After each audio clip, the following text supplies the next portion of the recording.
What happens when a man who has everything suddenly realizes he has nothing real at all?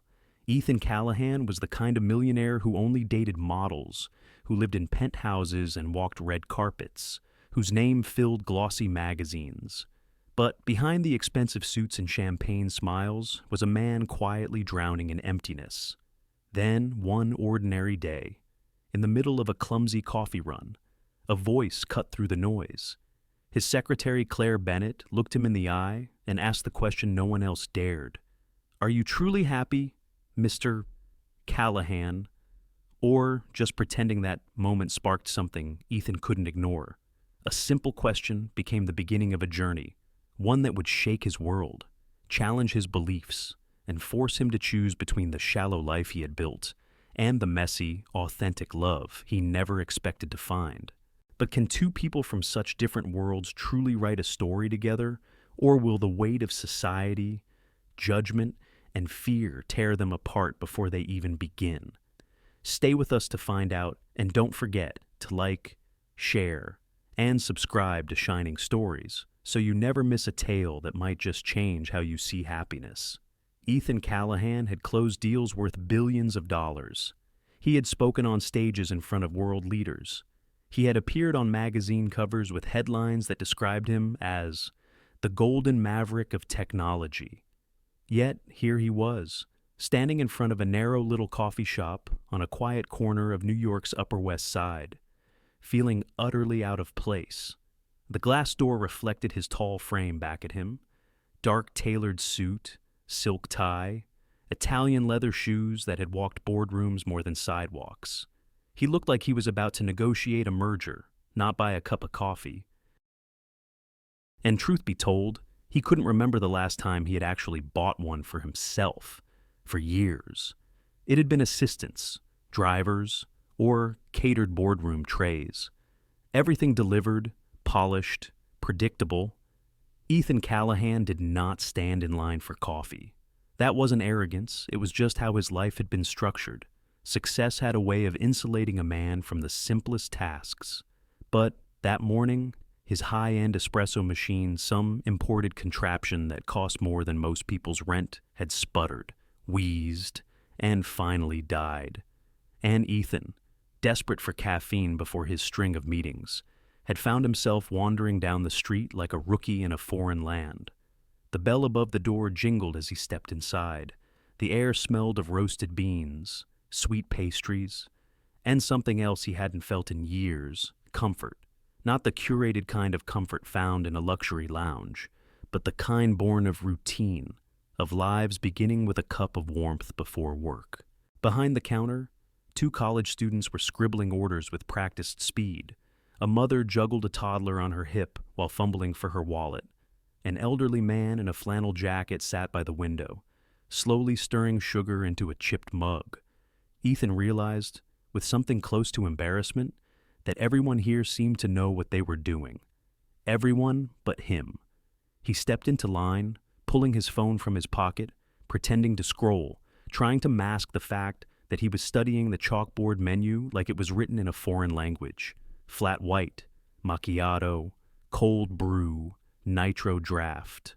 Was coffee supposed to be this complicated? When he reached the counter, a young barista with a nose ring and pink hair gave him a smile. What'll it be? Ethan froze. He had spoken to investors in Shanghai, politicians in Washington, engineers in Silicon Valley, but at that moment, faced with the simple question of how he wanted his coffee, his mind went blank. Just coffee," he managed, adjusting his tie. The barista smirked. "Sure. You want drip medium roast, dark roast. We have single origin beans from Guatemala today." Ethan cleared his throat. Black. Whatever is normal. The girl punched it into the register, unfazed, but from somewhere to his right, he heard a soft laugh. He turned his head and saw her, Claire Bennett, his secretary of 3 years. She wasn't in her usual office attire today. No pencil skirt, no blazer, just a simple navy sweater and jeans, a paperback novel tucked under one arm. Her auburn hair was pulled into a loose bun, strands framing her face. She looked younger outside the fluorescent lights of the office, softer somehow, and she was smiling at him like he'd just walked into the wrong classroom on the first day of school. "Mr. Callahan," she said, her voice light but unmistakably teasing. "Are you lost?" The question landed harder than he expected. Not insulting, not cruel, just disarmingly honest. For a moment, Ethan didn't know whether to laugh or defend himself. "I'm perfectly capable of buying coffee," he replied, straightening his shoulders as though preparing for a boardroom rebuttal. Claire raised an eyebrow. "Really? Because you looked at that menu like it was a legal contract in Mandarin." The barista called out his order, one medium black drip, and Ethan stepped aside to wait. But Claire wasn't done. "You know," she continued, lowering her voice as she approached the counter to place her own order, "people who drink plain black coffee usually claim they're purists. But in your case, I think you just didn't want to admit you didn't know the difference between a latte and a cappuccino." The elderly man at the window chuckled quietly, clearly eavesdropping. Ethan felt heat creep up his neck. She was right, of course. He had no idea. And yet, something in her tone, half amused, half compassionate, made him feel lighter. Like maybe it was okay not to know. He picked up his cup and took a tentative sip. It was scalding hot and bitter. He tried not to grimace. Claire, meanwhile, received her order, a foamy cappuccino sprinkled with cinnamon. She carried it to a small table near the window, then glanced back at him. "Well, are you going to stand there looking important, or are you going to join me?" It wasn't a question so much as a dare. Ethan hesitated. He had a full schedule waiting, a car idling outside, emails piling up. But for reasons he couldn't quite explain, he walked over and sat down across from her. The sunlight fell across her face as she lifted her cup. Her hazel eyes he'd seen 1,000 times behind the desk. Outside his office seemed different here, less guarded. "Do you ever get tired of it?" she asked suddenly. He blinked. "Tired of what? The performance, the headlines, the endless parade of models. You know, the life you're supposed to want." Ethan looked at her, startled. No one ever asked him questions like that. Investors asked about profits. Journalists asked about strategy. Women asked about vacations, gifts, appearances. But no one asked if he was tired. The words lingered in the air between them. And for the first time in years, Ethan Callahan didn't know how to answer. Claire Bennett had always been quick with words. Not the kind that filled boardroom presentations or legal documents, but the kind that sliced through pretense like a sharp knife through ripe fruit. At 28, she had mastered the art of observing people. Maybe it came from years of watching her mother juggle 2 jobs and still find time to laugh with neighbors on the stoop. Or maybe it came from her own quiet defiance against a world that often judged worth by income brackets. Whatever the reason, Claire had a gift for seeing through facades, which was exactly why she couldn't resist teasing her boss that morning. "Are you truly happy, Mr. Callahan?" she asked, her cappuccino steaming between her hands, or just pretending with all that coffee and glamour. The words slipped out before she could stop them. She half expected him to laugh it off, or give her the kind of polite smile executives reserve for comments beneath their notice. But Ethan Callahan didn't laugh. He didn't smile. He froze. For a man whose entire life was built on projecting confidence, the stillness in his expression was startling. His dark eyes searched hers as though she had spoken a language he hadn't heard in years. And for a long moment, the coffee shop seemed to fade around them, the baristas shouting orders, the hiss of the espresso machine, the toddler banging a spoon on the counter, all of it drowned in the silence that followed her question. Claire sipped her drink, breaking eye contact. "Great," she thought. "You just crossed a line. First time you see your boss outside of work, and you decide to psychoanalyze him in public. Smooth. Claire. Real smooth." But instead of bristling, Ethan leaned back in his chair, studying her. His voice, when it came, was lower than usual. "What makes you think I'm not happy?" Claire tilted her head. giving him the same look she gave to politicians on television when they dodge questions. Because happy people don't usually look like they're carrying the weight of an empire on their shoulders while ordering plain drip coffee. Ethan almost laughed then. Almost. The corner of his mouth twitched, but something in his chest kept the sound from escaping. He wanted to argue, to say that he was happy, wasn't he? After all, what else did a man need? Money, recognition, women who draped themselves over his arm at events. He had everything his 20-year-old self could have dreamed of. And yet, Claire's words hung in the air like a mirror he wasn't ready to face. He deflected instead. "So, you moonlight as a therapist now," Claire smirked. "Only for clients who can't figure out the difference between a latte and a cappuccino." That earned a genuine chuckle from him, surprising them both. It was small, unpolished, but real. Claire leaned back, satisfied. She had seen the way people treated Ethan Callahan like he was a monument, not a man. Reporters shouted questions about profits and politics. Investors whispered about his next moves. Even the models who clung to his arm seemed more interested in the glow of his name than the lines on his face. But in this moment, with coffee burning his tongue and his tie slightly crooked, he looked like someone she could talk to, someone she wanted to talk to. Still, she couldn't quite figure him out. She had worked for him long enough to know his habits, the precision of his schedule, the way his emails were clipped but courteous, the fact that he never once raised his voice at staff no matter how high the stakes. He was disciplined, almost unnervingly so, and yet beneath that polished armor, Claire had glimpsed flashes of something else.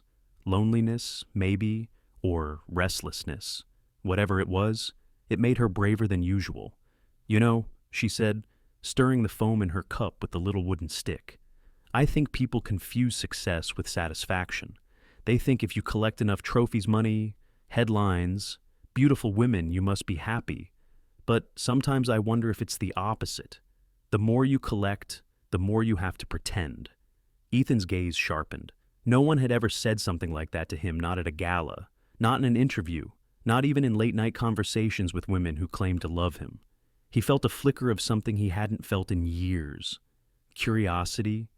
"What about you?" he asked quietly. "Are you satisfied?" The question caught Claire off guard. She was used to being the one who asked, not answered. She set her cup down, tracing the rim with her finger. "I get by," she said honestly. "I pay my rent, I read my books, I laugh with friends. Some days, that feels like enough. Some days, it doesn't." Her candor disarmed him. There was no pretense, no attempt to impress, just truth, plain and unvarnished. Ethan envied it. For a man who lived in a world of the polished lies, Claire's unfiltered honesty felt like oxygen. The elderly man by the window rose to leave, giving Claire a nod of approval on his way out. She returned the gesture with a smile, then turned back to Ethan. "You don't have to answer my question," she said, softening her tone. "Maybe it was unfair, but one day, you should. Even if it's just to yourself." Ethan stared at her, unsettled by how much he wanted to do exactly that. He glanced at his watch, realizing he was late for his first meeting. Normally, tardiness would have sent him into a quiet fury. But, at that moment, he didn't care.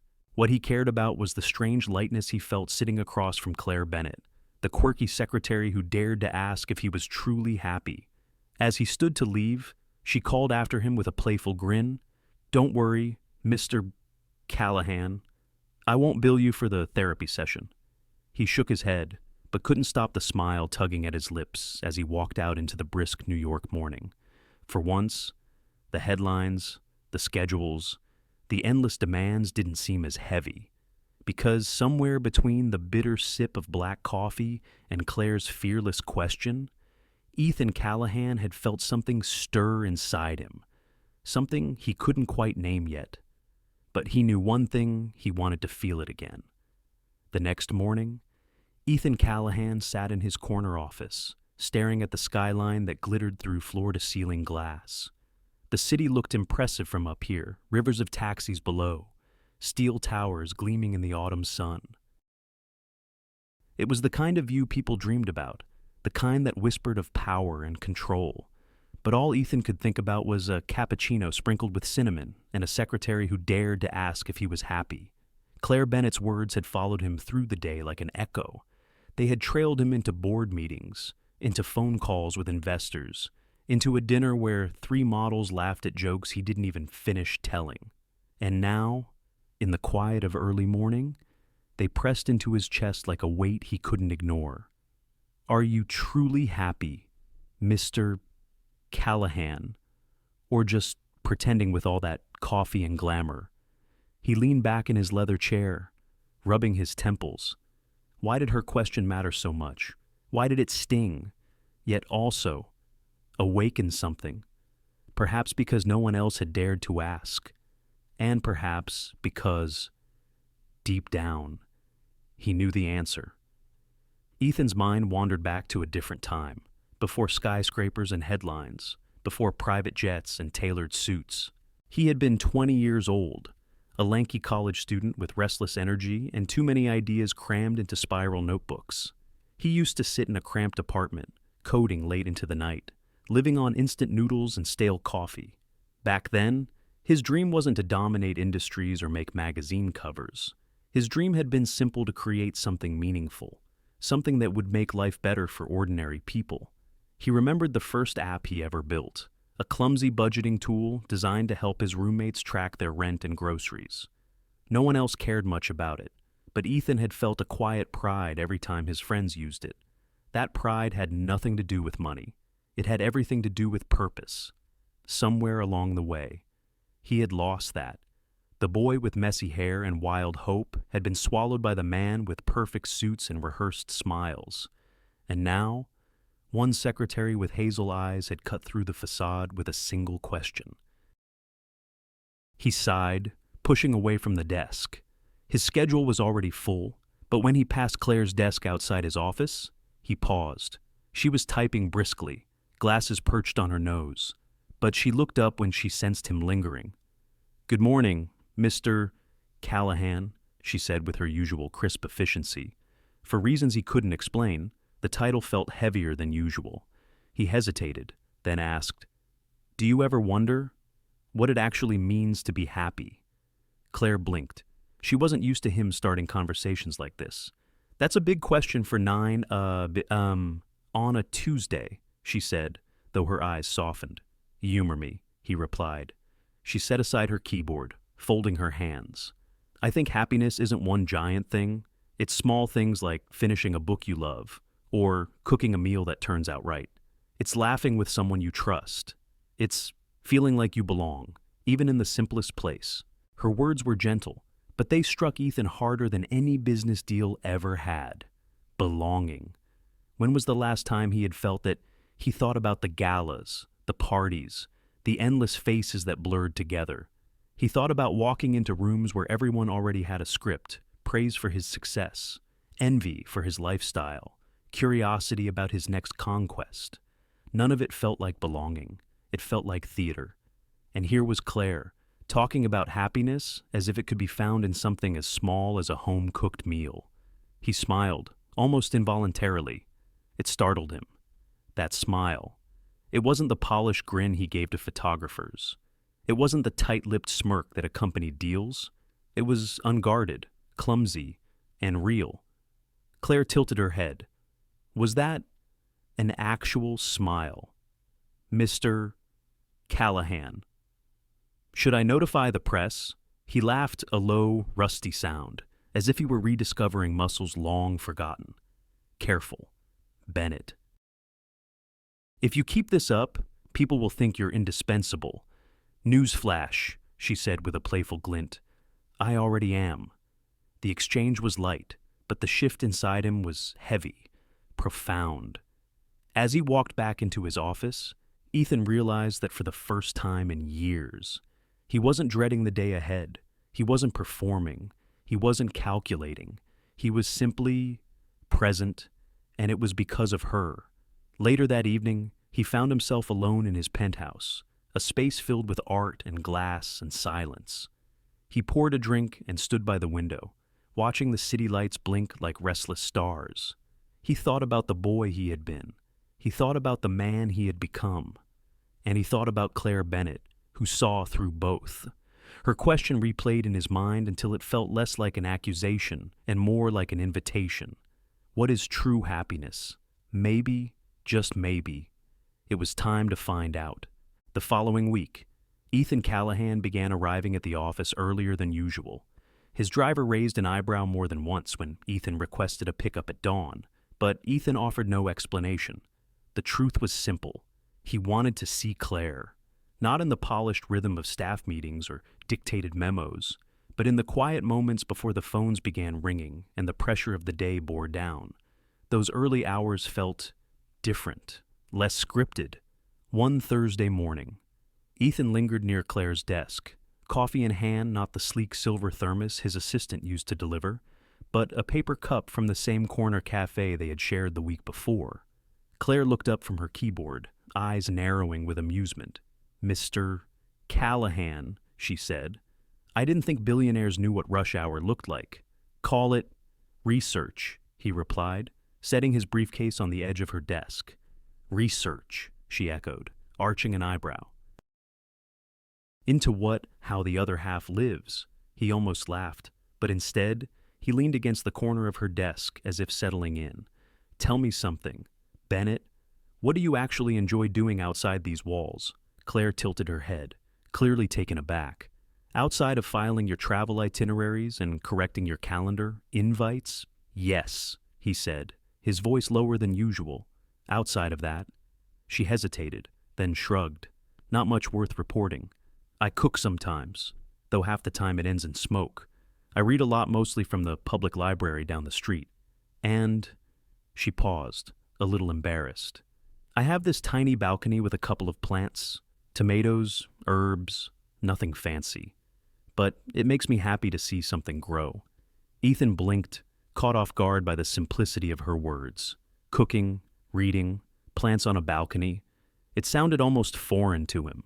His evenings were filled with power dinners at steakhouses, charity galas under chandeliers, private flights to Miami or L.A. Never once had he thought of spending a Saturday coaxing tomatoes to life or wandering library aisles in search of a novel. And yet, the way Claire spoke about it without apology, without pretense, made it sound richer than anything he had known. "What do you cook?" he asked, leaning in with genuine curiosity. Claire smirked. "Mostly pasta. Though my grandmother taught me how to make pot roast in a slow cooker. Comfort food. You know?" Ethan nodded slowly, though the truth was he had no memory of slow cookers or family recipes. His meals had been catered, plated by chefs, or ordered from restaurants where the bill matched the price of a month's rent for most people. But he found himself picturing it anyway, Claire in her kitchen, hair tied back, the smell of pot roast filling a small apartment. It was a picture so ordinary that it felt extraordinary to him. And the books he pressed, his curiosity growing. "What do you read?" Her eyes lit up. "Mostly novels, sometimes history. I like stories about people who lived through ordinary struggles and still found joy. Reminds me there's more to life than headlines." Ethan studied her face as she spoke. She wasn't trying to impress him. She wasn't tailoring her answers for approval. She was simply sharing herself. It unsettled him, but in a way that drew him closer. For years, conversations in his world had been transactions, networking opportunities, calculated exchanges of status. Even the laughter at his parties felt rehearsed. But here, with Claire, every word was unscripted. He realized he didn't want the conversation to end. "You make it sound like happiness is a quiet thing," he said softly. Claire glanced at him, surprised by the seriousness in his tone. "Maybe it is, or maybe it's just that people complicate it too much. You of all people should know money doesn't guarantee peace." Ethan's chest tightened. He had expected a playful jab, but instead she had gone straight to the truth again. And the worst part, she was right. His wealth had bought him everything except the one thing it promised: peace. He let out a slow breath, staring at the coffee in his hands. "Do you ever wish for more?" he asked. Claire considered. "Of course." Who doesn't?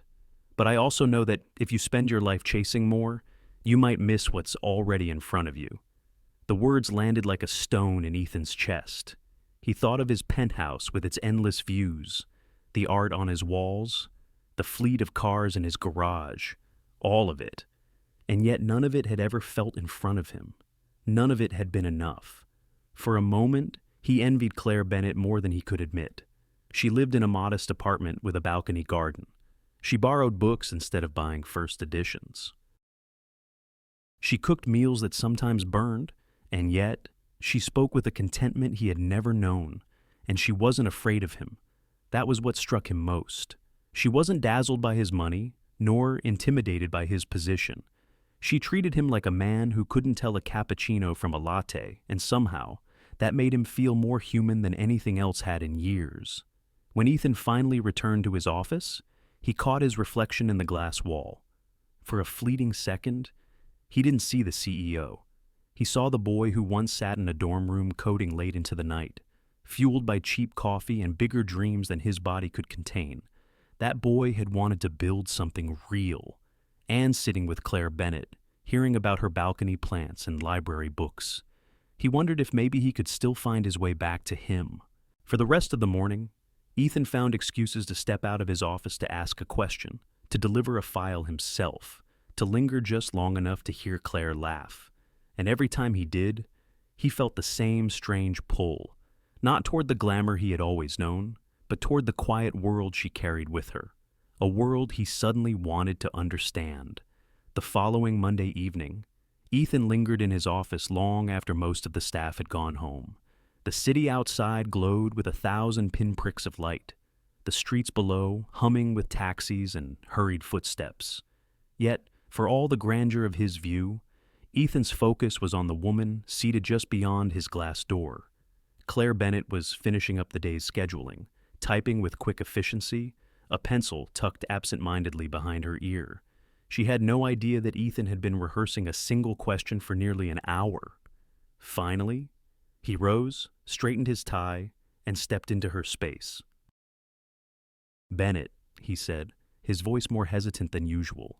She looked up, her hazel eyes sharp even after a long day. "Yes, Mr. Callahan." He cleared his throat, suddenly aware of how absurd he felt.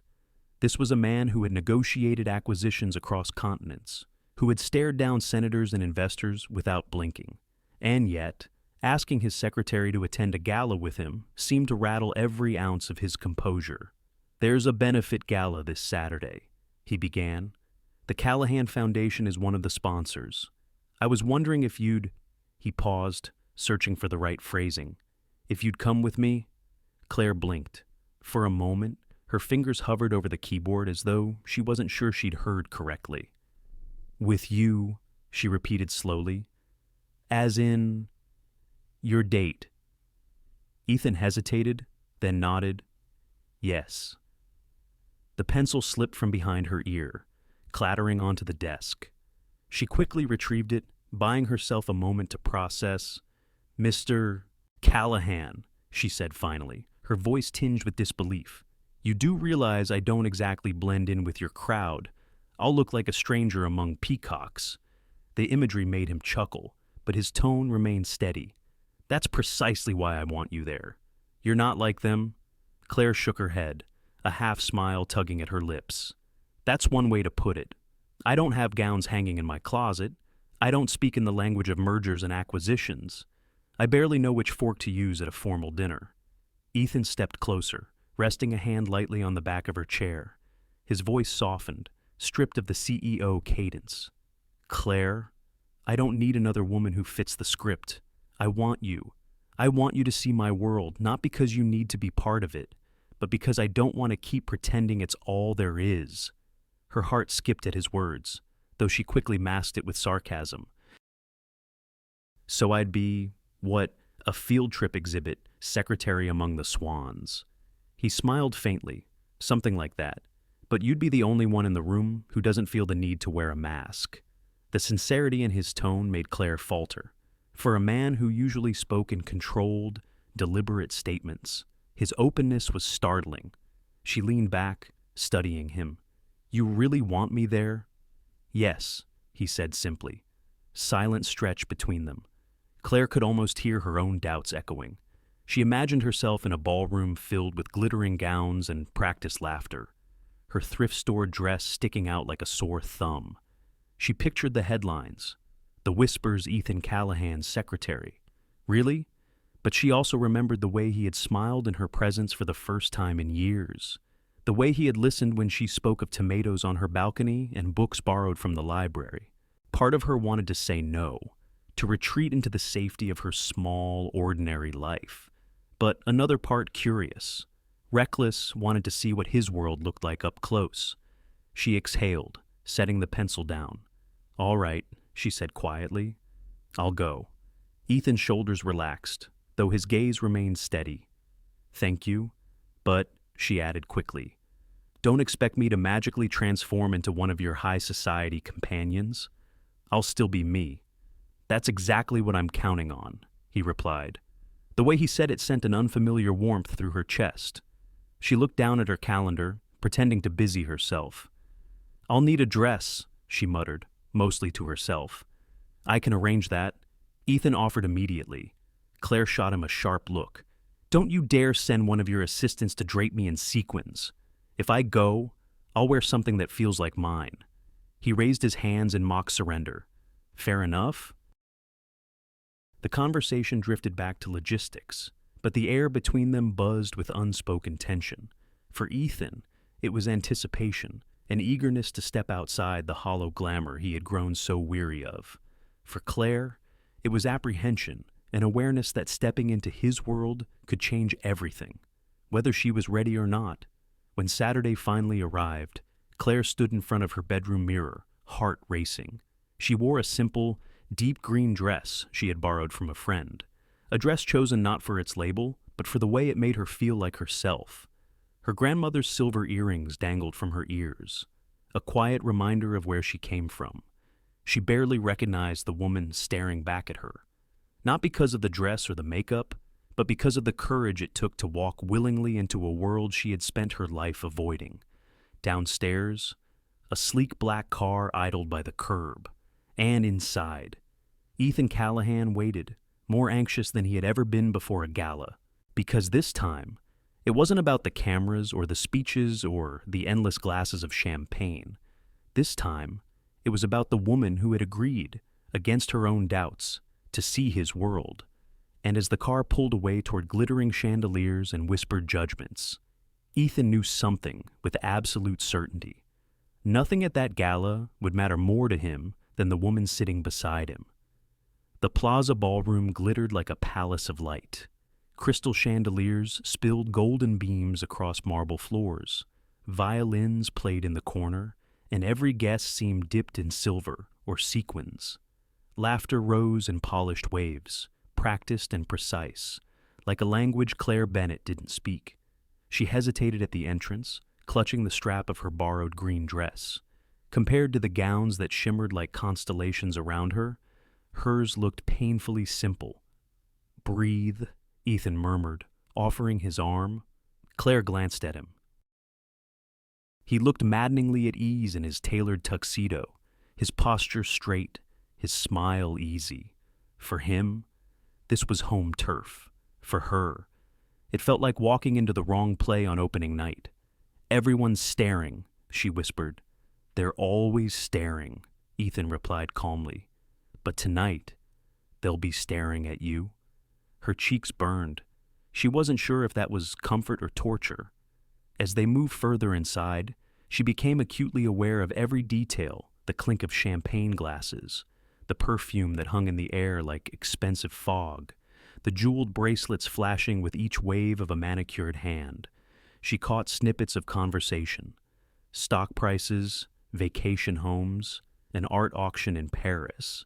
Each word made her feel smaller. Ethan, however, looked as though he belonged to every inch of it. He shook hands with senators, exchanged nods with CEOs, accepted compliments with effortless grace. Yet each time, he made a point of drawing Claire a little closer, his hand brushing hers, his gaze returning to her as though to remind her she wasn't alone. Still, The eyes of the crowd weighed heavily on her. She could hear the whispers, faint but sharp. Who is she? His secretary. I heard, not his usual type. Claire lifted her chin, but inside, her chest tightened. By the time a waiter passed with a tray of champagne, she grabbed a glass and drained half of it in one gulp. The bubbles did little to settle her nerves. Ethan leaned down, his voice warm against her ear. You look beautiful. Claire. She wanted to believe him, but in this room, beauty seemed measured in diamonds and designer labels, and she had neither. Her discomfort grew sharper when a tall woman glided across the ballroom toward them. She was breathtaking in a silver gown that clung like water, her blonde hair cascading in perfect waves. The crowd seemed to part for her, as if she carried her own spotlight. Ethan?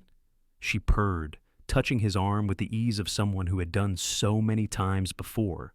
It's been ages. Ethan's smile faltered. Vanessa. He greeted, his tone polite but restrained. Claire felt her stomach knot. Of course.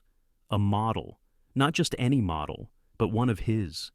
The kind of woman who belonged in this world, who fit seamlessly into chandeliers and champagne.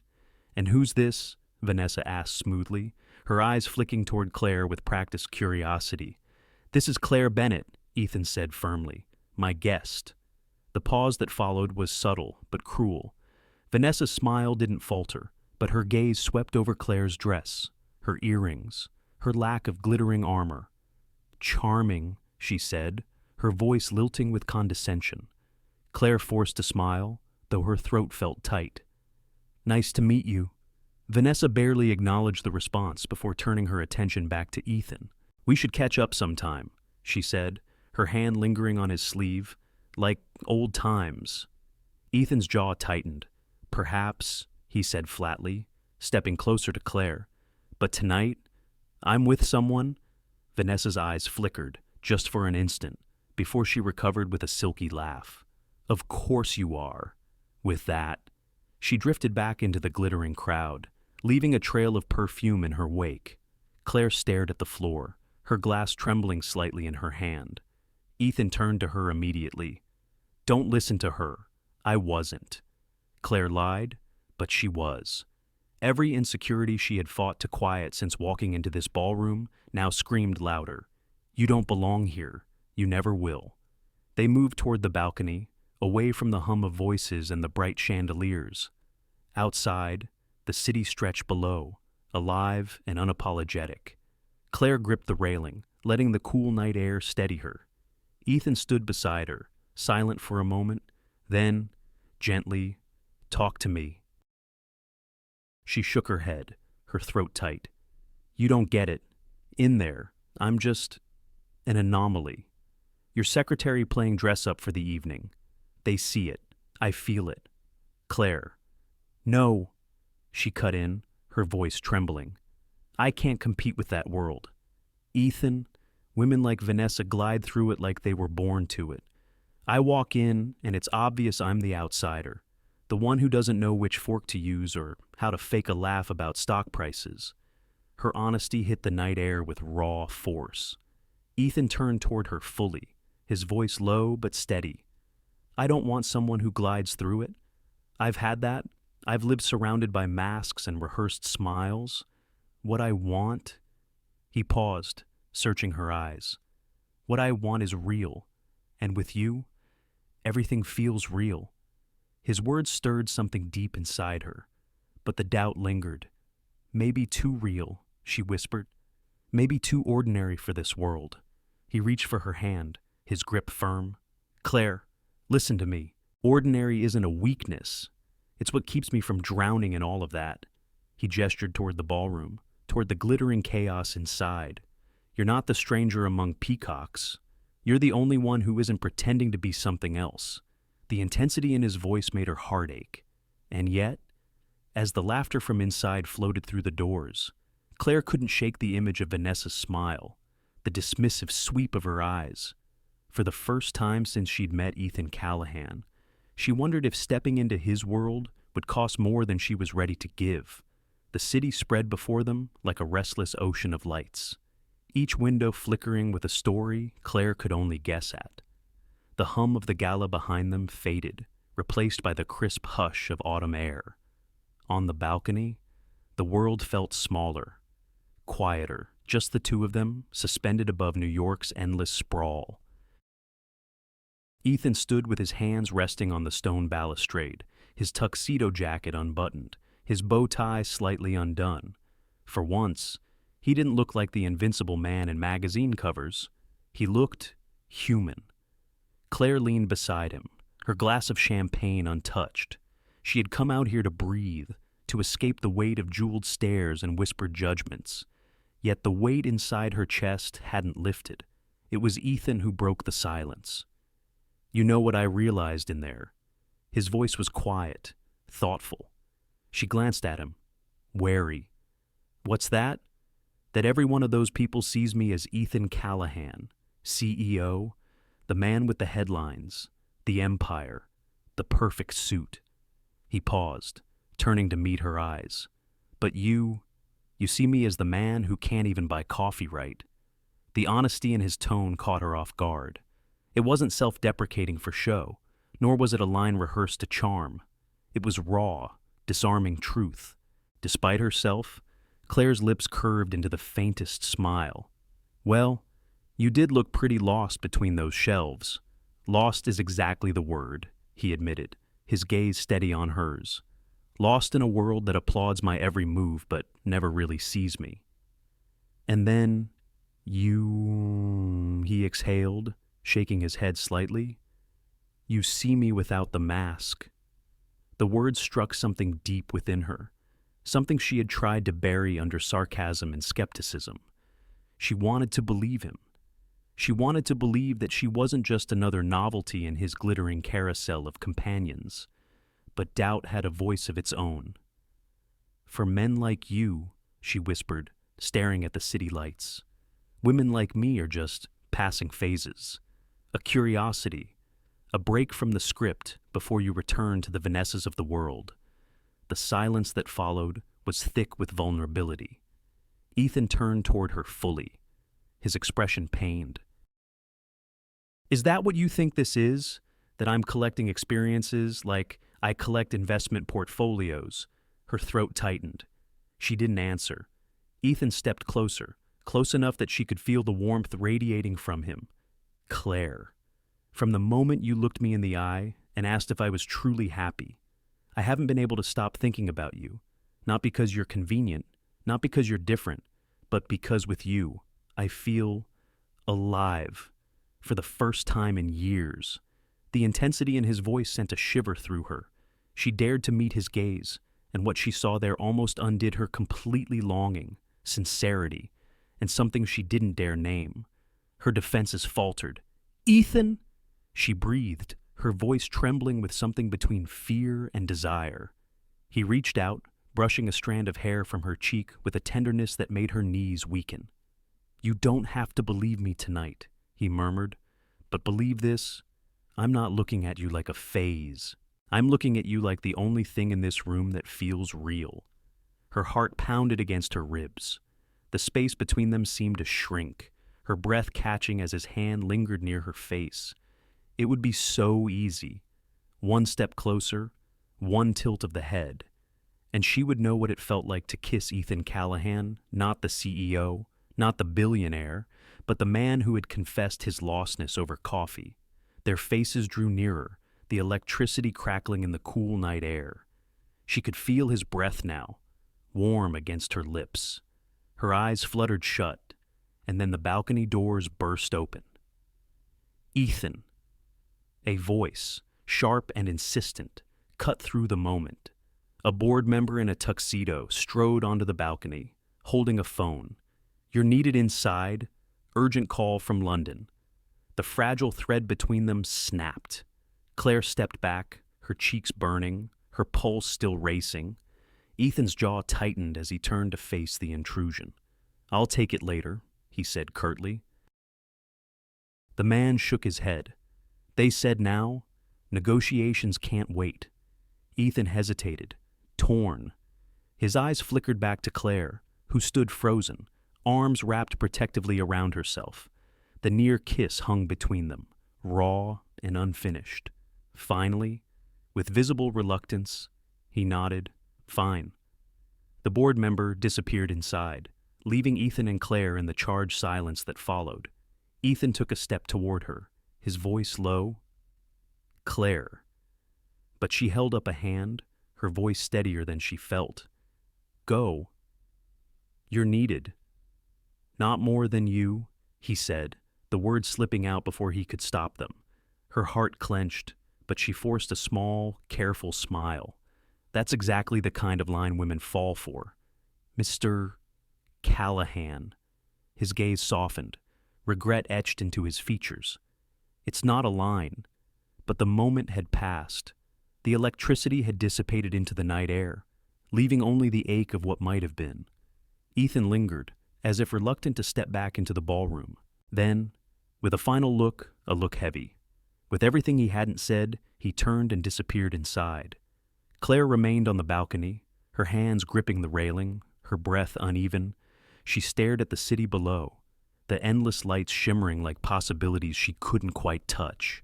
Her heart still thundered from the closeness, from the near kiss that had left her both trembling and aching. She wanted to believe his words. She wanted to believe she wasn't just a fleeting distraction in his glittering life. But Vanessa's face lingered in her mind, along with the whispers of the ballroom. And Claire Bennett, practical to her core, knew better than to surrender to fairy tales. Yet, as she finally re-entered the ballroom, something inside her refused to let go of the memory of his touch, the honesty in his voice, because whether she wanted to admit it or not, something had shifted. And nothing, no models, no board members, no chandeliers could undo the truth of that moment on the balcony. 3 days. That's how long it had been since Claire had last seen Ethan Callahan, since that breathless moment on the balcony when the city lights framed his confession, and their almost kiss had been stolen by an urgent call from London. 3 days without a word. She told herself it was ridiculous to expect more. He was a man running an empire, after all, not someone with the freedom to text between meetings like a college boyfriend. Still, each time her phone buzzed, her pulse leapt only to sink again when it was nothing more than a promotional email or her landlord's reminder about the heating inspection. By the third evening, she tried to focus on normal things, cooking pasta, watering her balcony plants, checking out a novel from the library. But even those small rituals felt hollow, as though a shadow followed her from room to room. When she stopped by the corner newsstand the next morning, the shadow took shape. A glossy magazine cover stared back at her. Ethan Callahan attends Milan gala with supermodel Elise Laurent. The photograph was cruel in its perfection. Ethan in a sharp tuxedo, Elise in a red gown that clung like silk flame. Her hand looped through his arm as cameras flashed. Claire froze, the magazine slipping slightly in her hands. Her first thought was denial. It's just business. He's a sponsor. She's a model. These things are staged. But her second thought cut sharper. And even if it's staged, it's still the world he belongs to. Not yours. The vendor's voice jolted her. "You taking that one?" Claire blinked, then shook her head quickly, setting the magazine back on the rack as though it had burned her fingers. She walked the rest of the way to the office in a daze, her mind spiraling. The image haunted her, louder than Ethan's words on the balcony, louder than the sincerity she had seen in his eyes. For men like him, women like her were passing phases. Hadn't she already said that? Inside the office, the familiar hum of phones and keyboards offered little comfort. Claire tried to bury herself in scheduling, in color-coded spreadsheets, in anything that would silence the storm inside her chest. But every time she glanced at Ethan's empty office, the doubt roared back. What was she doing, letting herself be drawn into a life that wasn't hers? What was she hoping for? A miracle by lunchtime. Her thoughts turned restless, circling like vultures. She sat in the break room, stirring soup she no longer had the appetite for. Her friend Marcy from accounting sat across from her, scrolling through her phone. "Hey," Marcy said casually, tilting the screen toward her. Your boss is all over the news again. Looks like quite the trip to Italy. Claire forced a smile, though her stomach twisted at the sight of the same photograph. Yeah, he travels a lot. Marcy smirked. I don't know how you work for someone like that. Man's a headline machine. Claire mumbled something non-committal and excused herself. Back at her desk, she stared out the window at the gray sprawl of the city. Her reflection in the glass looked tired, older somehow. She remembered the words she had tossed at him on the balcony, half in fear, half in defiance. For men like you, women like me are just passing phases. Maybe she had been right all along, and yet her heart rebelled against the thought. She remembered the way his voice had broken slightly when he said she was the only thing real in the room. She remembered the tenderness of his hand brushing her cheek, the raw honesty in his eyes. That wasn't an act. She was certain of it. So, why the picture? Why Elise Laurent draped on his arm like nothing had changed? The answer came quickly, bitterly, because that was his world. Models, galas, cameras. It didn't matter what he whispered to her on a balcony when reality came dressed in red silk. That night, Claire lay awake in her small apartment, the hum of the radiator filling the silence.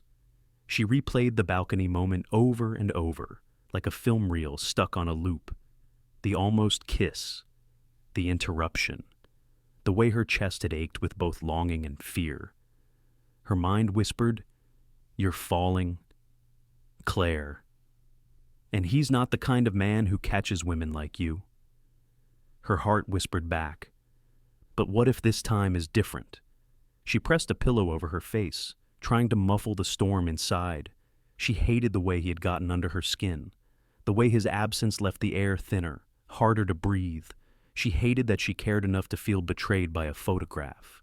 And most of all, she hated that even in her doubt. She wanted to believe him. The next morning, she wore her plainest outfit to work: gray slacks, a simple blouse, nothing that invited notice. If Ethan walked through the doors, she told herself she would be professional, distant, just his secretary again, nothing more.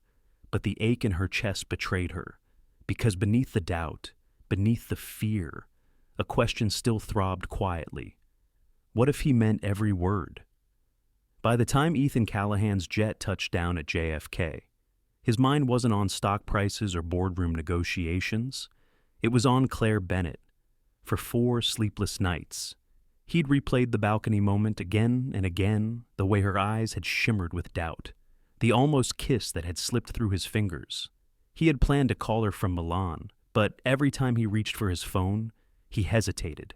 He wanted to explain in person, not through a line that could flatten the truth into hollow words. Now, back in New York, he wasted no time. He didn't even stop at his penthouse. Instead, he instructed the driver to take him straight to the office. Even though it was late evening, the building was half empty, the hum of cleaning crews echoing through the halls, and there she was. Claire sat at her desk, finishing up reports under the pale glow of her desk lamp. Her hair was pulled back loosely, her blouse simple, her expression unreadable. Ethan paused in the doorway, suddenly unsure of himself. But when she finally looked up, her eyes hardened. "Well," she said coolly, "look who decided to return from the world stage." Her tone sliced through him sharper than any negotiation table insult. He stepped closer, choosing honesty over charm. "Claire, I should have called. I know I should have explained." Explained what she interrupted, her voice rising, that you had to escort another model to another gala. That's your routine. Ethan, you don't need to explain what the world already knows. He winced. It wasn't what it looked like. Elise, she's a business connection, nothing more. The media spins it into something it isn't. Claire gave a hollow laugh. "Do you hear yourself? That's exactly what I told myself when I saw the photos. That it was staged, that it didn't mean anything. But here's the problem. Ethan, when I see you with her, with all of them, it doesn't matter what's true. It matters that it feels like your world, and I don't belong in it." The words landed heavy between them. Ethan stepped closer, but she crossed her arms tightly, as if to shield herself. "What do you want from me?" she demanded, her voice trembling beneath its steel. Another fling. a secretary to spice up the headlines, someone different until the novelty wears off. Her words hit him like a physical blow. He swallowed hard, his own voice breaking free, raw and unpolished. No, that's not what I want. I don't need another headline. Claire, I don't need another mask. I want to know you, the real you. Her breath caught at the intensity in his tone, but she forced herself to hold her ground. And how long before the real me bores you? Before the next gala, the next Elise, pulls you back into the only life you've ever known? Ethan raked a hand through his hair, a gesture of rare vulnerability. That life, it feels emptier every time I step into it. When I'm with you, it's the only time I don't feel like I'm performing. Doesn't that count for something? Claire shook her head slowly, her eyes glistening. It counts. God, it counts too much. That's why it terrifies me. Silence stretched. The hum of the vacuum cleaner down the hall was the only sound between them. Finally, Ethan spoke, his voice low. I can't promise you the world won't keep spinning the way it does. I can't promise the cameras will stop, or the headlines will fade. But I can promise that when I look at you, it's not about the spectacle, it's about you. Her chest ached at the sincerity in his words. She wanted to believe him, desperately. But the image of Vanessa's smirk, of Elise's hand on his arm, of the whispers in the ballroom, they all clung to her like ghosts. Ethan? She shook her head, stepping back. I don't know if I can do this. He reached for her hand, but she pulled it away before his fingers could close around hers. The rejection cut deeper than he expected. His voice dropped, ragged. So what? Now? You want me to walk away? Pretend none of this ever happened. Claire's throat tightened. She stared at him, torn between the part of her that craved his closeness and the part that feared being swallowed whole by his world. I don't know, she admitted softly. I just know I can't be another story in your highlight reel. Her words left a silence so heavy Ethan could barely breathe. He wanted to shout, to swear that she was wrong, to shake the truth into her, but instead, he stood there, watching the woman who had dismantled his carefully constructed life with nothing more than honesty and doubt. Claire finally gathered her papers, her hands trembling just enough for him to notice. She avoided his gaze as she moved toward the elevator. Good night, Mr. Callahan, she said quietly, retreating into formality like a shield. And then she was gone, the soft chime of the elevator doors closing behind her. Ethan remained in the empty office, the echo of her words reverberating through him.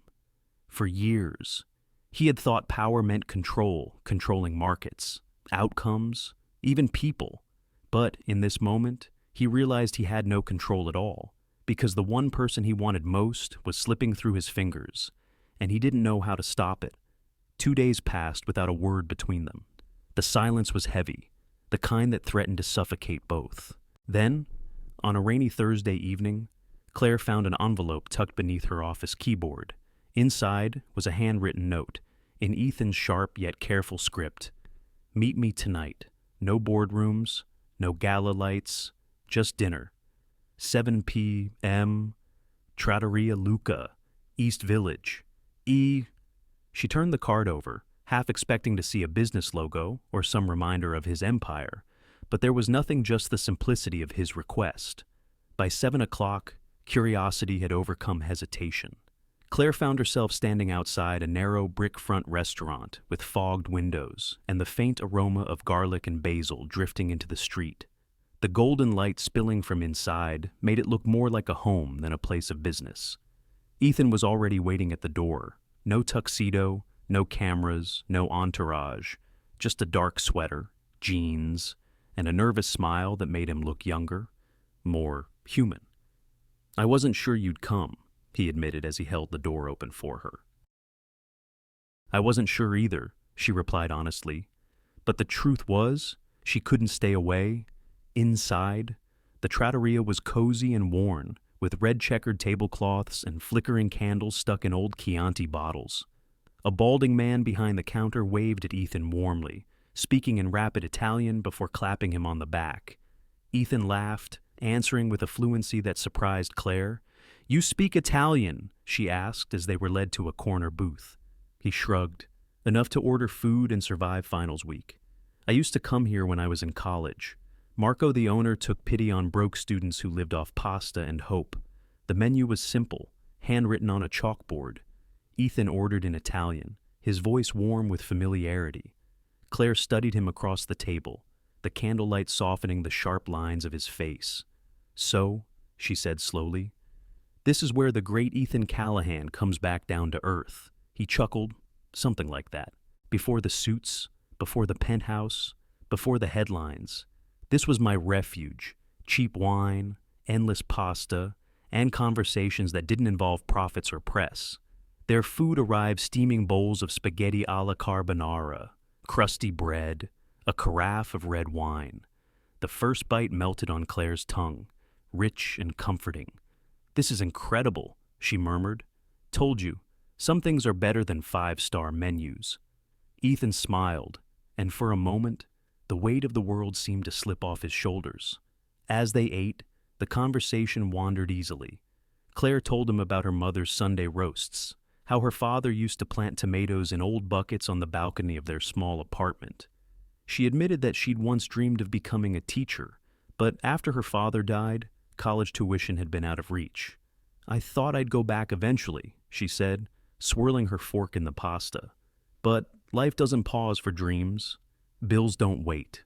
So, here I am." Ethan's gaze softened. "You'd make a damn good teacher. I can see it. The way you challenge me, it's what good teachers do." Her cheeks warmed, though she deflected with a smile. Maybe in another life. Then it was his turn. He spoke of his father, the man who had built Callahan Enterprises from a small construction firm into a growing empire. Ethan had been 23 when the heart attack came sudden, merciless, overnight. He was thrust into the CEO's chair, still barely out of college. "I wasn't ready," he admitted quietly, his fingers tracing the rim of his glass. "But everyone looked at me like I had to be. So I became what they needed, confident, decisive, untouchable. Somewhere along the way, I forgot who I really was." The vulnerability in his voice pulled at Claire's chest. She realized this was the Ethan no one else saw, the man behind the magazine covers, carrying a weight too heavy for one person. "Do you miss him?" she asked softly. "Every day," he said without hesitation. "I'd trade every gala, every deal, every spotlight just to have one more dinner with him." For a long moment, neither spoke.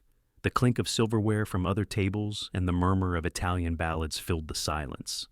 Then Ethan reached across the table, his hand open, waiting, tentative. Claire hesitated only a second before sliding her hand into his. His grip was warm, firm, but not possessive, just steady, as though anchoring them both. They sat like that, their hands joined between half-empty glasses and candlelight, the world outside forgotten. When the check came, Marco waved away Ethan's attempt to pay with a wink.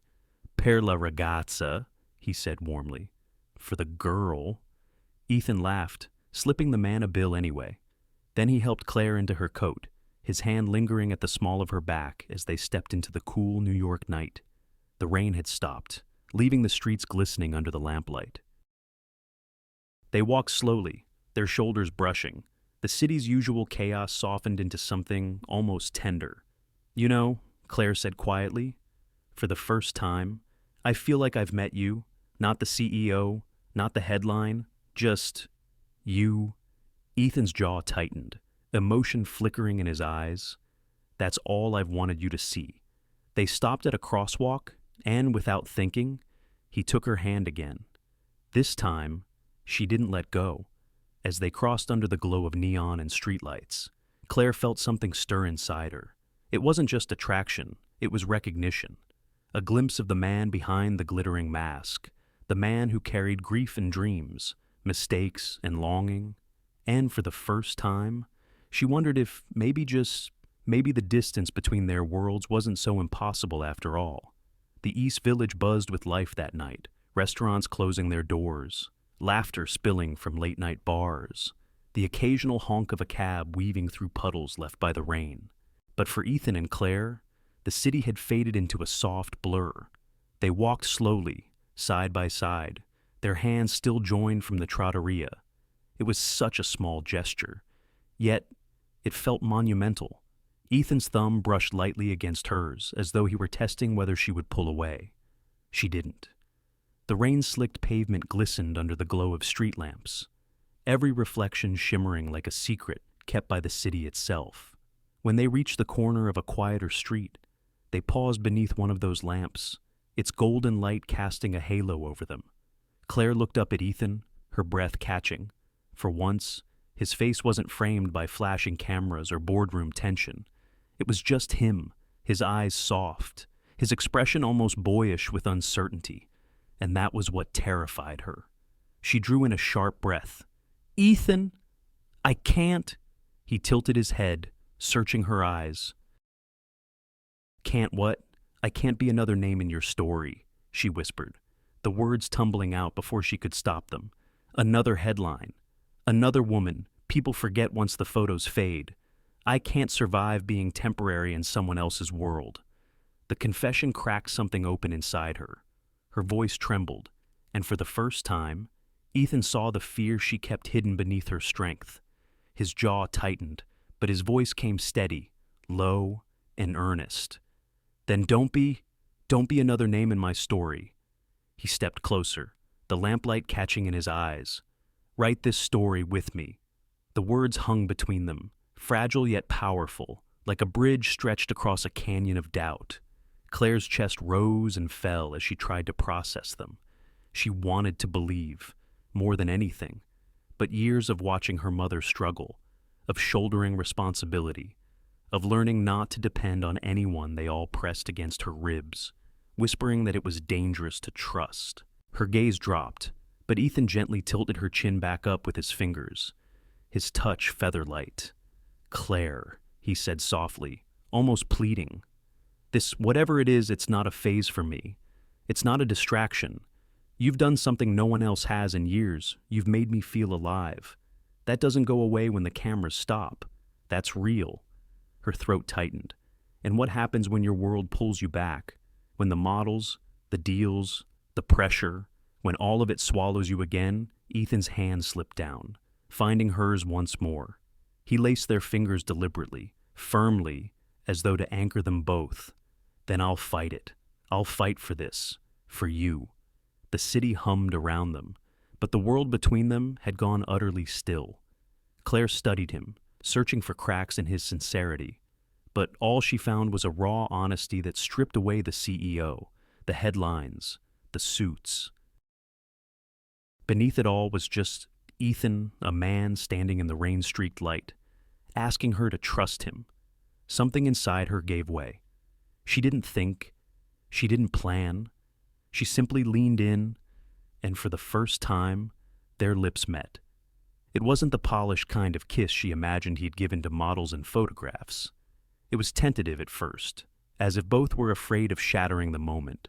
But when Ethan's hand rose to cup her cheek and she felt the warmth of his palm against her skin, the hesitation dissolved. The kiss deepened, slow but certain, filled with everything they hadn't dared to say. The ache of distance, the pull of longing, the fragile hope that maybe this wasn't impossible. When they finally pulled apart, their foreheads rested together, breaths mingling in the cool night air. Claire's heart pounded so hard she thought he must hear it. Ethan's voice was husky, almost broken, worth every second of waiting. She gave a shaky laugh, though her eyes glistened. "You make it sound so easy. It doesn't have to be easy," he said, brushing a stray strand of hair from her face. "It just has to be real." She closed her eyes briefly, allowing the words to settle. For the first time, the fear didn't completely drown the hope. Maybe they could write this story together. Maybe she didn't have to be temporary. When she opened her eyes again, Ethan was still there, steady and unflinching, as if promising with his gaze alone that he wasn't going anywhere. They continued walking after that, their hands never parting. New York pulsed around them, neon lights flickering, taxis splashing through puddles, Strangers brushing past, but under that street lamp. Claire felt something shift. It wasn't just a kiss. It was the start of something fragile yet unbreakable, a seed planted in uncertain soil, daring to grow. For the first time in years, she allowed herself to believe in a story not already written. The magazine shoot was supposed to be routine. At least, that's what Ethan told himself. Just one afternoon, his PR manager insisted, sliding the schedule across his desk. It's style and fortune. They want a cover story on you as the face of modern American success. Non-negotiable. Ethan had pushed back. Of course. He hated these orchestrated spectacles, the way they reduced him to a headline. But the board wanted it. Investors expected it. And every advisor in his ear insisted it was part of the game. So, he agreed. With one condition, Claire would come with him. At first, she hesitated. You really want me there? At a photo shoot full of models and executives, I don't want you there, Ethan corrected gently. I need you there. Because without you, all of it feels empty. Reluctantly, she agreed. The studio was on the top floor of a renovated warehouse in Soho, flooded with natural light from wall-to-ceiling windows, spotlights, cameras, racks of designer suits, and makeup stations lined the room. A dozen assistants scurried like bees, while photographers barked directions in clipped tones. And then came the models, tall, impossibly elegant, draped in gowns that shimmered under the lights. They moved through the studio like creatures from another planet one Claire had never belonged to. She stood quietly in the corner, clutching her coffee cup like armor. Ethan was immediately swept away, stylists adjusting his tie, makeup artists dusting his face, photographers circling him with lenses. Chin up, Mr. Callahan, tilt slightly left, perfect. Click, flash, click. Claire's stomach nodded. She told herself this was just business, just an image. But as she watched one of the models laugh too easily at Ethan's side, her hand brushing his arm for a pose, the old insecurities clawed back to life. She could still feel the ghost of their kiss under the street lamp, the way his words had promised something real. But standing here, surrounded by perfection, she felt small, ordinary. Replaceable? When a break was called, Ethan spotted her and walked over, loosening his tie. His smile was warm, genuine. Hey, you okay, Claire? Forced a smile. Fine. But Ethan's gaze sharpened. Claire. Her mask cracked. Do you even see what this looks like? She whispered, glancing at the models laughing across the room. Because I do. And it doesn't look like us. It looks like every headline that says, I'm just a footnote in your world. Ethan's smile faded, replaced by confusion. This isn't real. They're props. Claire, none of this means anything. It means something to me. She shot back, her voice trembling. Because while you're standing there looking like a billionaire dream, I'm standing here realizing I don't fit. Your world and mine can't mix. Ethan, they just can't. The words landed like a blade. He stepped closer, lowering his voice. Don't say that. You fit more than anyone ever has. I need you to believe that. But Claire shook her head, tears brimming in her eyes. I want to believe. God, I do. But how can I, when every room you walk into reminds me how far apart we are? Look at them, Ethan, look at me. Tell me I don't vanish in comparison. Ethan's chest tightened painfully. He reached for her hand, but she pulled away, folding her arms protectively. Claire, he said, his voice breaking, you're the only person who makes me feel real. Without you, all this, he gestured at the cameras, the lights, the perfect smiles is nothing but noise. You think I want this? Then why are you here? She demanded, her voice rising. Why do you keep letting them parade you like some trophy if you hate it so much? Because I don't have a choice, he burst out, louder than he intended. The studio fell silent for a heartbeat as several heads turned. Ethan lowered his voice, raw and hoarse. Because the board, the investors, the press, they all expect it. It's part of the machine. I can't just walk away. Claire's eyes softened for a fleeting moment, but then hardened again. And that's exactly why it won't work. Because I'll always be fighting ghosts I can't compete with. Models, headlines, expectations they'll always win, and I'll always lose. Her words shattered him. He wanted to argue, to swear that she was wrong, to promise her the world. But deep down, he knew she was right about one thing he hadn't truly fought back. He had let the machine dictate his life. And now, it was costing him her. Claire. His voice cracked, almost pleading. Don't walk away from this. Don't walk away from me. Her eyes filled with tears she refused to let fall. I'm not walking away. Ethan, I'm just stepping back before I lose myself completely in your shadow. The silence that followed was unbearable. The photographer called for Ethan again, but he stood frozen, watching Claire gather her bag and walk toward the elevator. Every step she took felt like a thread snapping between them. He wanted to chase her, to pull her back, to tell her he'd burn the entire empire down if it meant keeping her. But his feet stayed rooted, heavy with the weight of a truth he could no longer ignore. If he wanted Claire, truly wanted her, something had to change. Not temporary promises, not whispered reassurances under street lamps. Real change.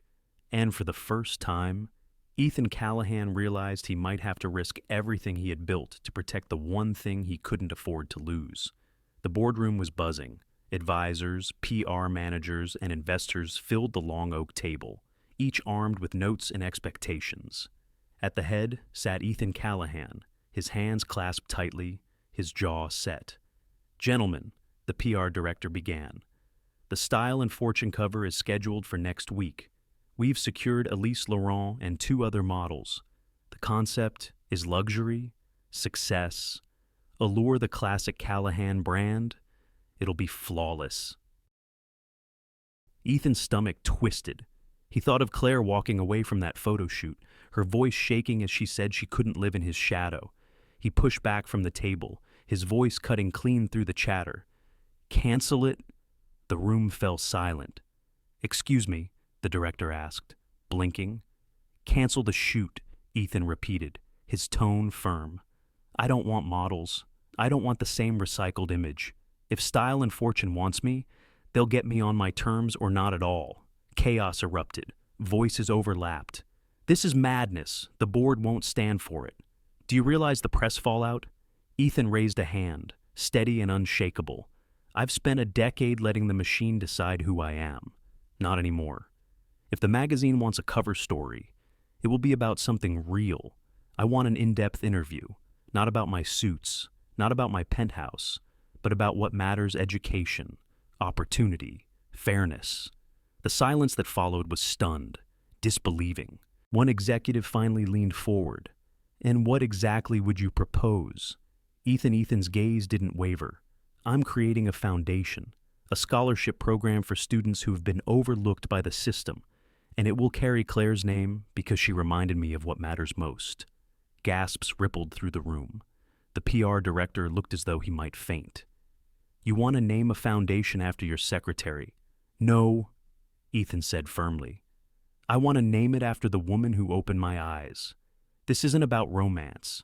This is about identity, about who I choose to be, and I choose this. When the news broke 3 days later, it dominated every headline. Callahan scraps, luxury shoot. Announces scholarship foundation from CEO to champion of equality. Ethan Callahan's new vision, Claire Bennett. Foundation to support underprivileged students. Claire saw the headlines on a client's tablet at the supermarket checkout line.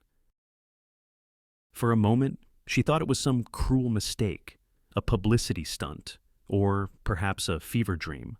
But the photo alongside the headline was real Ethan, standing at a podium, announcing the initiative with conviction burning in his eyes. She barely registered the customer's impatience as she scanned groceries with trembling hands.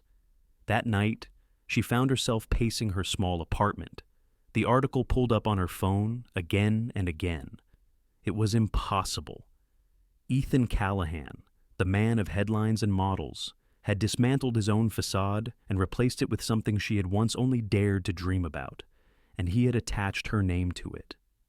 The next morning, Ethan appeared in the lobby of her office building, dressed not in a tailored suit but in a simple jacket and slacks. No cameras, no entourage, just him. Claire's heart pounded as she stepped out of the elevator and found him waiting. Her instincts screamed to retreat, but her feet carried her forward. "You saw it," Ethan said quietly, almost as if he were afraid to assume. She folded her arms. "How could I not? It's everywhere. A foundation. Ethan. With my name?" He nodded. "Yes." Her voice sharpened. Why me? Is this another headline? Another way to make yourself look noble while dragging me into the spotlight? Ethan flinched but didn't retreat. "No. This isn't about romance. This isn't about us. This is about me, about who I want to be. And you." His voice softened. "You made me see that."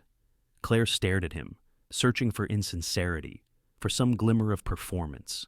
But all she saw was a man stripped bare of pretense, his eyes raw with something deeper than she had ever known him capable of. "Do you have any idea what you've done?" she whispered, her voice cracking. "You've tied my name to your empire, your decisions, your battles. That doesn't go away. Ethan, that's forever." He stepped closer, his expression firm. "Exactly. Because what you gave me, what you showed me, deserves to last. You once told me your dream was to teach, to create opportunities. This is your dream, Claire. And now, it's ours." Her throat tightened. "I didn't ask for this. I know," he admitted. "But I asked myself who I wanted to be. Not the man in the tuxedo, not the headline billionaire. I want to be the man who uses his power for something real. And the first step is this." Tears blurred her vision. Though she fought to blink them back, part of her wanted to believe him, to throw herself into his arms and let the hope bloom. But another part screamed caution, warning her of how high the fall could be if this was nothing more than another chapter in his carefully curated life. She shook her head slightly. "I don't know if I can trust this." Ethan's voice steadied, though his eyes pleaded. "Then don't trust the words. Don't even trust me. Trust the actions. Watch what I do. If I fail, walk away. But give me the chance to prove that this isn't about image. It's about truth." The words sank deep, stirring something in Claire she wasn't ready to name. For the first time, she saw a glimpse of what change might look like, not the glossy kind sold to magazines, but the kind that rippled outward into the world. And though her doubts still clung, so did a fragile spark of belief. That night, as she lay awake in her tiny apartment, Claire whispered into the darkness, words she couldn't quite believe herself.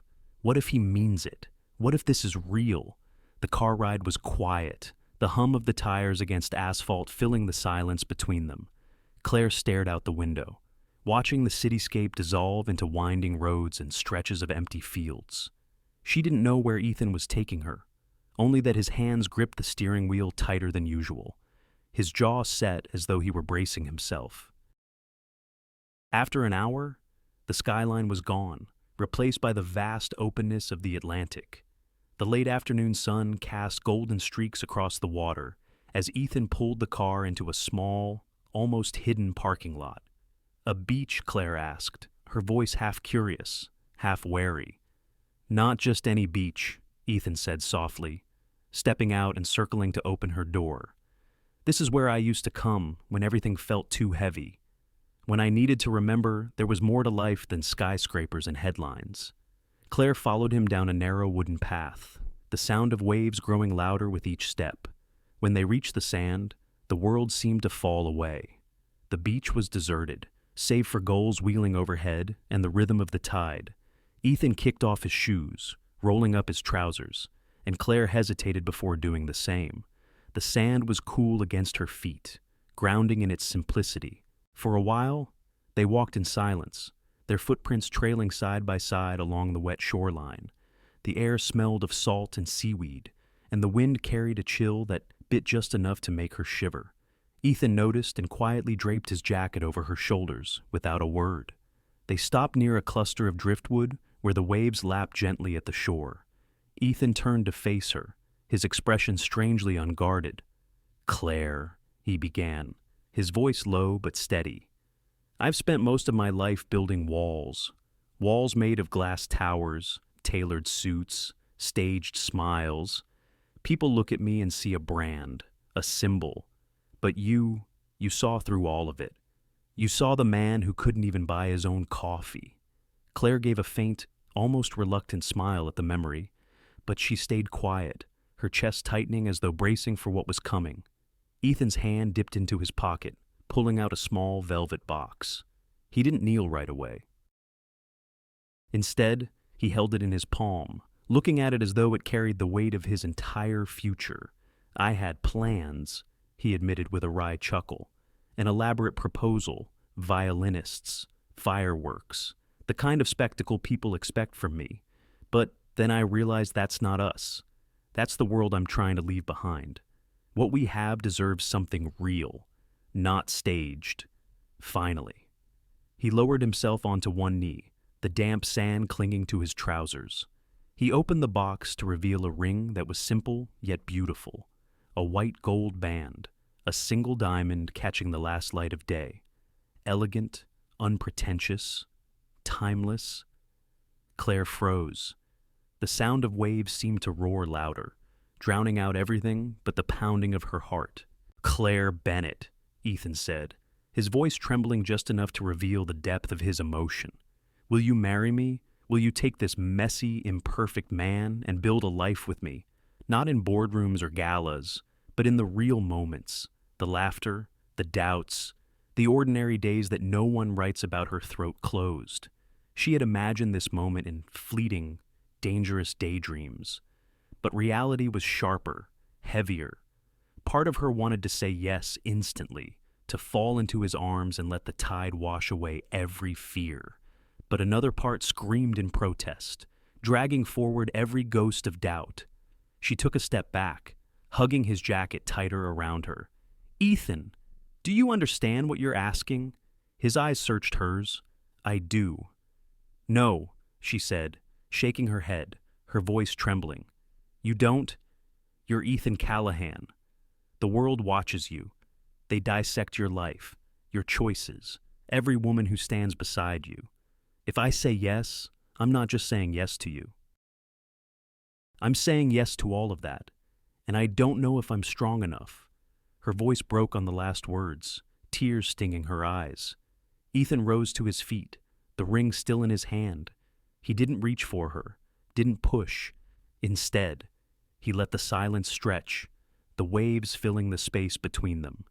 "Claire," he said finally, his voice raw, "I'm not asking you to be strong for the world. I'm asking you to be strong with me, together. I don't want a wife who stands in my shadow. I want a partner who challenges me, who grounds me, who reminds me of who I am when the cameras fade. That's you. It's always been you." She shook her head, torn. "And what if I break under the weight of it? What if I can't handle it? Ethan, what if I lose myself? Then I'll hold you up," he said firmly. "And if I falter, you'll hold me. That's what a marriage is. Not perfection, not a fairy tale, just two people choosing each other, every day, no matter what." The wind whipped her hair across her face, tears slipping free despite her attempt to fight them. She turned toward the ocean, the horizon blurred by the flood of emotion inside her. For so long, she had lived cautiously, protecting herself from disappointment, keeping her dreams small and manageable. Saying yes now would mean stepping into a life she could not control, one that terrified her as much as it thrilled her. But when she turned back to Ethan, still standing there with the ring, eyes glistening with unguarded hope, she saw something that broke through the fear. This wasn't a man offering her a stage or a spotlight. This was a man offering her himself, flawed, scarred, vulnerable and real. Her chest ached with the force of it, and slowly, shakily, she nodded. "Yes," she whispered, her voice cracking. Then stronger, "Yes, Ethan, I'll marry you. Relief crashed across his face like a wave. He slid the ring onto her finger, his hands trembling, and pulled her into his arms with a laugh that was half joy, half disbelief. The kiss they shared then was unlike the one under the street lamp. This one was fierce, desperate, as though both knew they were sealing something unshakable. When they finally pulled apart, breathless, Ethan pressed his forehead to hers. "You just made me the happiest man alive." Claire laughed through her tears. Not bad for a guy who couldn't buy coffee. He groaned and kissed her again, the sound of waves crashing behind them like applause. As the sun dipped below the horizon, leaving streaks of pink and gold across the water, they stood together in the fading light, two silhouettes against the endless sea. For the first time, Claire let herself believe not just in Ethan, but in the future they might build messy, imperfect, but theirs. And that was enough. The morning after the beach proposal, the world seemed sharper, louder, heavier. Claire awoke in Ethan's apartment, sunlight spilling through the wide glass windows. The ring on her finger caught the light, dazzling her like a secret she still couldn't quite believe. For a fleeting moment, she allowed herself to bask in it, the warmth of Ethan's arms around her, the steady rhythm of his breathing, the feeling that nothing else mattered. But by the time she walked into her office, reality had caught up. Her phone buzzed nonstop. Colleagues stole glances at her, whispering behind coffee cups. Headlines blared across every newsstand and screen. Millionaire mogul engaged to his secretary, Ethan Callahan. Breaks society, rules with surprise proposal. Cinderella or career. Move. Claire Bennett in the spotlight. Claire's stomach twisted. The words career move and Cinderella stung the most, reducing her to a stereotype, stripping away her identity. She had always been invisible to the world, and now, suddenly, she was visible in the worst way. By lunch, the whispers had grown louder. A coworker muttered as she passed, "Must be nice to skip the rent line if you snag the boss." Another giggled, "Guess she won't be scanning spreadsheets much longer." Claire clenched her jaw, refusing to flinch, but inside, shame burned hot. Meanwhile, Ethan faced a storm of his own. His phone rang off the hook. Reporters, board members, distant relatives. His mother, Eleanor Callahan, called from Boston. "Ethan," she began, her tone measured but sharp. "Do you understand what you've done?" "Yes, Mother. I asked a woman I love to marry me. You asked your secretary." She pressed. "Do you realize how this looks to investors, to family friends? They'll say she's after your money, your name." Ethan's voice hardened. "Let them say what they want. Claire isn't after anything. She's the only person who's ever seen me as just a man, not a headline." His mother sighed, heavy and disappointed. "I only want you to think carefully.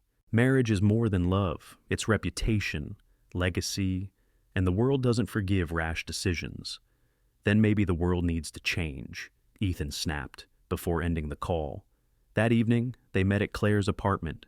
She was pacing when Ethan arrived, the TV behind her blaring yet another panel of commentators dissecting their engagement.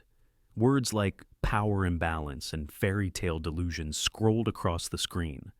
Claire turned to him, her eyes stormy. "Do you see this? They're tearing me apart. My co-workers, the media. Everyone thinks I'm some gold digger who trapped you." Ethan crossed the room, taking her hands firmly. "Claire, listen to me. None of that matters. They don't know you. I do." She pulled her hands back, frustration spilling over. "It matters to me. I've spent my whole life fighting to stand on my own 2 feet, to prove I can survive without shortcuts. And now, overnight, I'm painted as the woman who climbed her way into fortune with a ring." Ethan's jaw tightened. "Then we'll fight it, together." Her voice cracked. "But how? Ethan, how do you fight the world when the world is watching you more than ever?"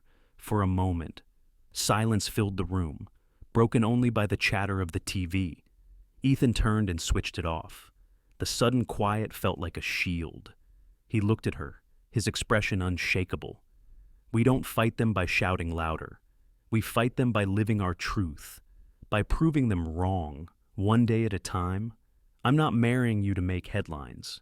Claire, I'm marrying you because without you, none of the headlines mean anything. Her eyes softened, but fear still lingered. And what if I can't handle it? What if I break under all this noise? Ethan stepped closer, cupping her cheek. Then I'll be there to hold you up. And when I stumble, and I will, you'll hold me. That's how we win. Claire. Not against them, but for us. The raw certainty in his voice pierced through her doubt. Slowly, she leaned into his hand, closing her eyes. The days that followed were a trial by fire. Paparazzi followed them on morning walks, flashbulbs exploding as they ducked into cafes. Gossip magazines dissected her clothes, her hair, her past jobs. Ethan's business partners muttered about distractions, some even hinting at replacing him. But through it all, they held steady. When a reporter shouted, "Claire, do you think you deserve him?" she smiled calmly and replied, "No one deserves love. You choose it." When tabloids mocked her thrift store dress at a dinner event, Ethan proudly told the crowd, "That's the woman who makes me braver than any suit ever did." And when whispers reached her ears late at night, when doubts crept back into her chest, Ethan would take her hand, kiss her forehead, and remind her, "We write our story, not them." One evening, weeks later, they walked hand in hand through Central Park. Cameras still lingered at a distance, but for once, Claire didn't flinch. The trees swayed gently in the wind, and the city lights flickered beyond the branches. "You know," she said softly, "I thought saying yes to you was the scariest thing I'd ever do. But I think living through this, facing all of them, it's scarier. And yet, I'm still here." Ethan squeezed her hand, a quiet smile tugging at his lips. "So am I." She glanced up at him, her chest swelling with something steadier than hope. Trust. For the first time, she realized the world's noise didn't have to define them. They weren't perfect. They weren't untouchable. But together, they were unshakable. And maybe, just maybe, that was enough. A year later, the world had moved on. The headlines that once blared Ethan Callahan's every step now chased newer scandals, fresher faces. The noise had quieted, leaving space for something neither Ethan nor Claire had ever known before: peace. Their apartment was no longer a museum of polished perfection. Books sprawled across the coffee table, a half-finished puzzle sat on the dining room, and potted herbs lined the kitchen window, where sunlight pooled each morning. It wasn't the life of a CEO who once graced glossy covers, nor the fairy tale of a secretary swept into glamour. It was something else entirely, something they had chosen together. On a brisk Saturday morning, Ethan stood in the kitchen, sleeves rolled up, flipping pancakes on a skillet. Claire sat at the table, textbooks spread around her, highlighter in one hand and coffee in the other. The smell of maple syrup filled the room, mingling with the faint hum of the city below. "Didn't you say you'd mastered pancakes last week?" Claire teased, eyeing the slightly uneven stack. Ethan shot her a mock glare. "These are artisan pancakes. Imperfection is part of the charm." She chuckled, shaking her head, but her eyes softened as she watched him. The man who once couldn't buy coffee without an assistant now fussed over whether the pancakes were too golden. It was absurd, it was ordinary, and it was perfect. When he set the plate in front of her, she leaned forward and kissed his cheek, better than any five-star brunch. "Careful," he murmured with a grin. "I might start believing I'm a chef. Stick to CEO of pancakes, Mr. Callahan." They laughed, their voices filling the kitchen in a way no symphony or gala ever could. Later that day, Claire packed her bag for class. At 29, she was officially a college student again, pursuing her degree in education. It wasn't always easy balancing studies with managing the scholarship foundation Ethan had named after her, but it was meaningful. She looked at her reflection before leaving no designer gowns, no borrowed diamonds, just jeans, a sweater, and a satchel filled with books. For once, she didn't feel small. She felt exactly where she was supposed to be. Ethan insisted on walking her downstairs. On the way, he carried the grocery list Claire had scribbled. "I'll grab everything while you're in class," he promised. She smirked. "You sure don't get lost in the cereal aisle again?" "Please," he said with mock offense. "I'm practically a professional shopper now." They shared a smile before parting ways, Claire heading to the subway, Ethan strolling toward the market with a reusable bag slung over his shoulder. At the store, Ethan found himself lingering in front of the coffee section, just like that first day a lifetime ago. But this time, he wasn't lost. He picked up the brand Claire liked, medium roast, ground, with a hint of cinnamon. The choice came easily, naturally. The cashier, a teenager with bored eyes, scanned the items without comment. Ethan smiled faintly at the irony a year ago. This moment might have rattled him, reminded him of how out of place he once felt in ordinary life. Now, it grounded him.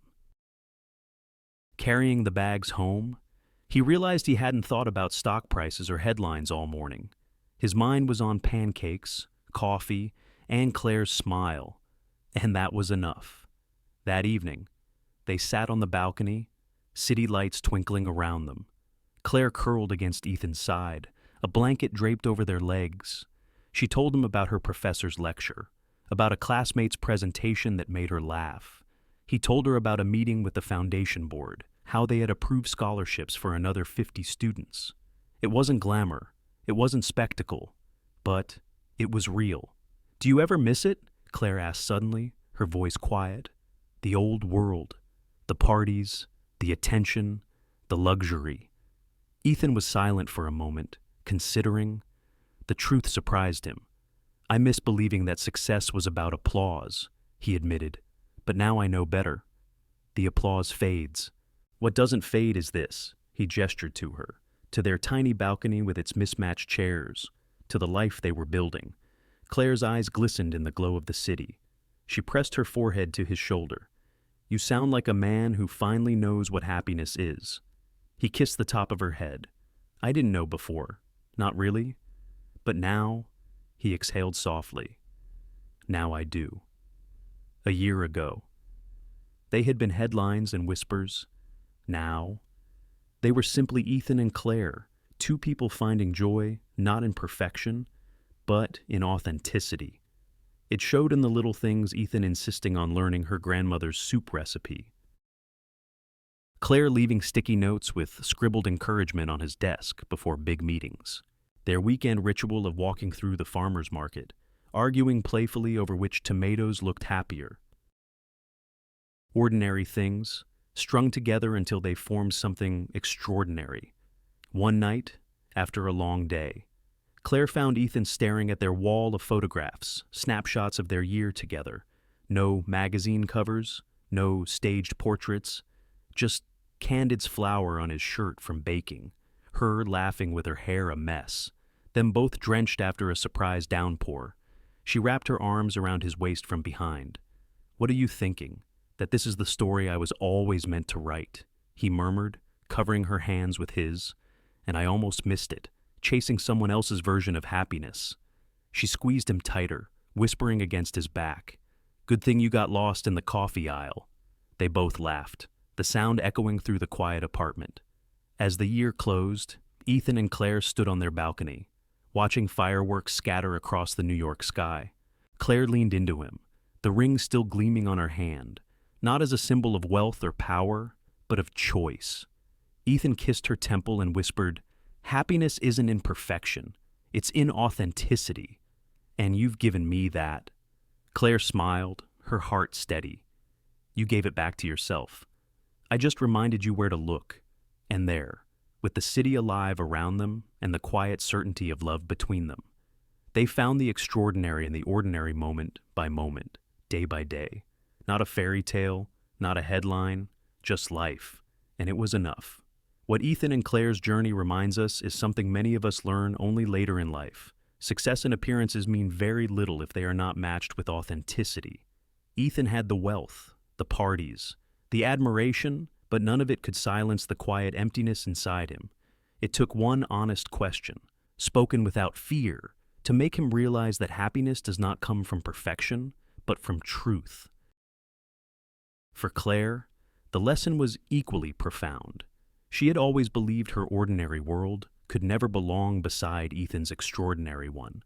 But she discovered that love is not about matching resumes or social status. It is about meeting each other as equals in honesty, courage, and respect.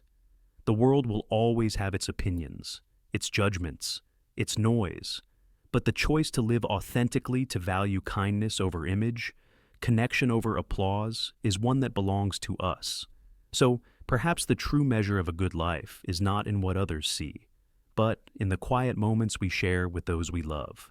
Pancakes in the morning, laughter in the kitchen, walking hand in hand under street lamps. Happiness is found not in the extraordinary, but in the beautifully ordinary.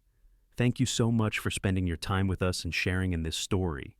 If it touched your heart, please give it a like, share it with friends, and don't forget to subscribe to Shining Stories. Your support helps us bring more inspiring tales to life, and we'd love for you to be part of this journey with us.